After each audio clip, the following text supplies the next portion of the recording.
Muhammad Mokaev's UFC career is officially over. Despite his win over Manel Kape at UFC 304, Dana White has released Mokaev from the UFC with immediate effect. First, we'll look at Dana White's comments about Mokaev being released from the UFC, and then we'll look at the entire story why Muhammad Mokaev was released from the UFC. So let's get into it. Now, what did you make of the Mokaev and Manel Kape drama? Like, they had that run-in at the PI, they had that run-in at the hotel. There was so much bad shit that happened in the behind the scenes with that thing, and yeah, not good. Mokaev said that his contract is up, and he made this interesting remark that said someone at the UFC told him to stop shooting for these takedowns so much, and maybe he'll get this contract that he wants. Is that true, and what do you think he'll bring him back? Yeah, that's what we tell guys. We tell guys how to fight and tell them we've been doing this for a long fucking time. I'm sure one of the matchmakers probably said something to him or whatever, but yeah, the matchmakers aren't big fans of his for many different reasons. And not just there's a lot of people who shoot takedowns in this business. A lot of guys that fight with that type of style, but it's a lot more than just that. But Mokaev is the guy that you'd want to bring back to the UFC because he said his contract is totally done now. Yeah, he is. He's under contract. He's not under contract anymore. Okay, but would you be interested in keeping him around in the fall? I think the PFL is going to get a great undefeated guy. Really? Good luck to him. So as we saw there, Dana White said the UFC brass are not happy with Muhammad Mokaev. He's caused a lot of issues behind the scenes, and besides his performance at UFC 304, they are not willing to re-sign him and renew his contract. And just to backtrack, I'm actually going to go through the entire story of how we got to this point of one of the best flyweight prospects in the UFC being released from the promotion and leaving the promotion on bad terms with Dana White. Now, back in early July of 2024, Manel Kape allegedly attacked Muhammad Mokaev at the UFC PI. Now, this came after some back and forth on social media, and eventually the fighters crossed paths at the UFC PI, and apparently Manel Kape attacked Muhammad Mokaev at the Performance Institute. And Gene Silva, a teammate of Manel Kape, claimed that back in February, a week before Mokaev's fight with Alex Perez, Kape headbutted and elbowed Mokaev at the entrance of the UFC Performance Institute. And Silva went on to say he elbowed Mokaev in the head on the street, bro. Bro, he caught Mokaev at the entrance here at the UFC PI. He headbutted him and elbowed him in the street. He opened Mokaev's head a week before his fight. Kape is a psychopath. Now, as you can see here, a picture was released online which shows a scar above Muhammad Mokaev's eye, apparently caused by Manel Kape when he attacked Mokaev at the UFC Performance Institute. Now, a few months later, obviously Kape and Mokaev were scheduled to fight each other, and on Thursday, July 25th, during UFC 304 fight week, Kape and Mokaev crossed paths at the UFC Fighter Hotel, decided to squash their beef, and took a picture together. Muhammad Mokaev apparently extended an olive branch to Manel Kape and said, "Let's squash the beef," put their arms around each other and took a picture. But a few moments after this photo was taken, Muhammad Mokaev sucker punched Manel Kape from behind and a brawl broke out. And a video was actually released on social media of this brawl breaking out in the Fighter Hotel, and apparently Manel Kape suffered an injury and he had blood all over his face. And here's the video.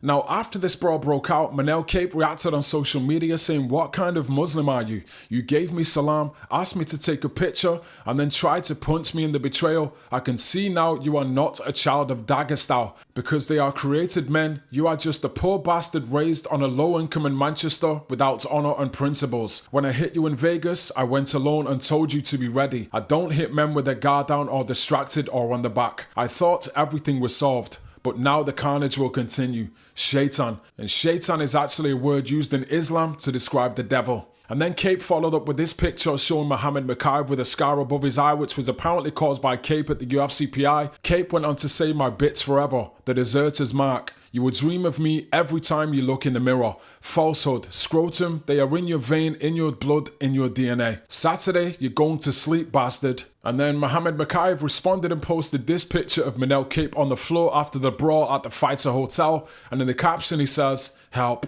Now, the next day after the brawl at the Fighter Hotel on July 26th at the UFC 304 ceremonial weigh-ins, Mokaev and Cape were separated and were not allowed to face off. Then backstage after the ceremonial weigh-ins, both fighters got into a physical altercation and Muhammad Mokaev threw a bottle at Manel Cape. And there is actually footage of this as well on social media, and you can see Muhammad Mokaev chasing after Cape backstage, and then he throws a bottle at him. Here's the footage.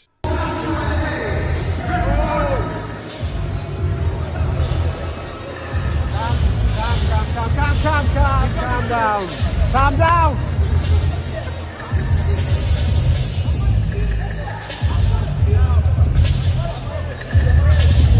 At UFC 304, Muhammad Mokaev defeated Manel Cape by unanimous decision.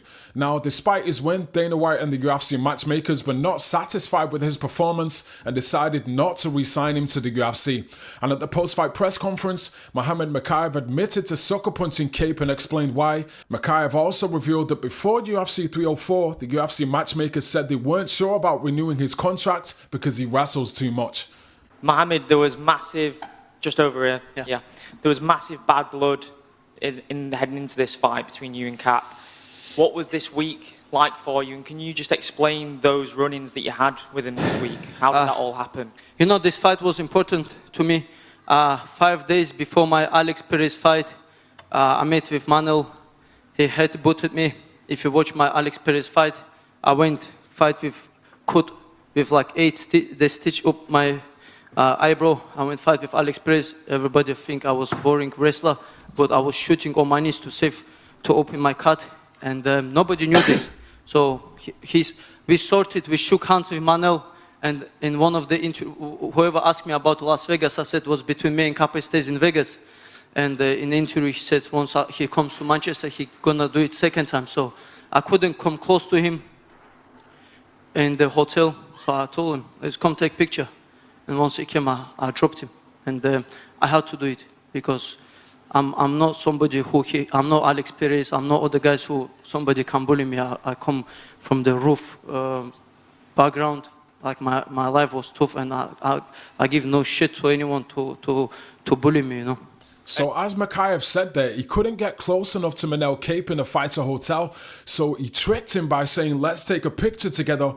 And when Cape agreed to take a picture, Mokaev then seized the opportunity to get revenge and sucker punched him from behind. Now, that is pretty bad if you ask me. If you're going to fight someone, if you're going to attack someone, at least do it face to face. But by tricking them and asking them to take a picture, it is kind of snaky in my opinion. And you should have actually got him outside of the hotel. Or better still, you should have just waited until the actual fight and settled the score inside the cage where both of you were getting paid. Because Manel Cape apparently got injured in that brawl as well, which means the fight could have been cancelled. So he jeopardized his own fight by doing this, and it was quite a stupid decision in my opinion. But after this, Mokaev actually revealed that before UFC 304, he was in negotiations to re-sign with the UFC because this was the last fight on his UFC contract. But apparently, the UFC matchmakers told him they weren't sure about re-signing him because he shoots too much, he wrestles too much. So what they were going to do is wait after UFC 304 to watch his performance and then decide if they were going to re-sign him. Now, a lot of people think that he had a bad performance at UFC 304, and his performance at UFC 304 is the reason the UFC didn't re-sign him. The guy, Steven Isik, okay, I fought Manel Cap. He was ranked below me, but I think he was more dangerous than Pantoja. Well done.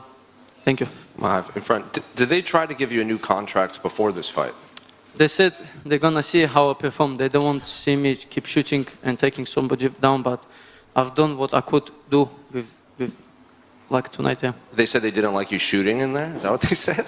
Yeah, they don't like this because they tried to get rid of flyweights before, and they don't want this kind of fight. But listen, I'm young. I'm still not in my prime. Like, if they want me to stand and bank with toe-to-toe with these, like, 30 years old grown men, I have to do what's best for me to win. So as Mokaev said there, the UFC told him they don't like him wrestling and he shoots too much, and for this reason, they were considering not re-signing him to the UFC. Now this is not unusual. This has been said many times before. For those that don't know, there was a fighter called Brendan Loughnane who fought on Dana White's Contender Series against Bill Algeo. Loughnane pretty much dominated that fight, but in the last 10 seconds of the fight, he shot for a takedown, and after the fight, Dana White absolutely scolded him and refused to sign him to the UFC. Another fighter also mentioned this in the past, Australian fighter Jack Jenkins. He actually apologized for wrestling too much during a fight. I think it was on a Contender Series or his UFC debut. He apologized to the UFC for wrestling too much. So I think behind the scenes, they probably told him as well they want to see him striking and not doing wrestling. So this isn't uncommon. And if we go back even further in UFC history, John Fitch was a fighter that was regularly scolded by Dana White for wrestling too much and making his fights boring. So this isn't uncommon, guys. A lot of fighters have been released from the UFC for wrestling too much during the fights. And anyway, this is the situation now. Muhammad Mokaev has been released by the UFC. So give me your thoughts on the situation, guys. Do you think the UFC should have released Muhammad Mokaev? Obviously considering the altercations and the things that took place outside of the fight, the brawl in the fighter hotel, throwing a bottle at Kate backstage, having a boring performance at UFC 304, do you think this warranted him being released by the promotion? Give me your thoughts in the comments. Let me know what you think.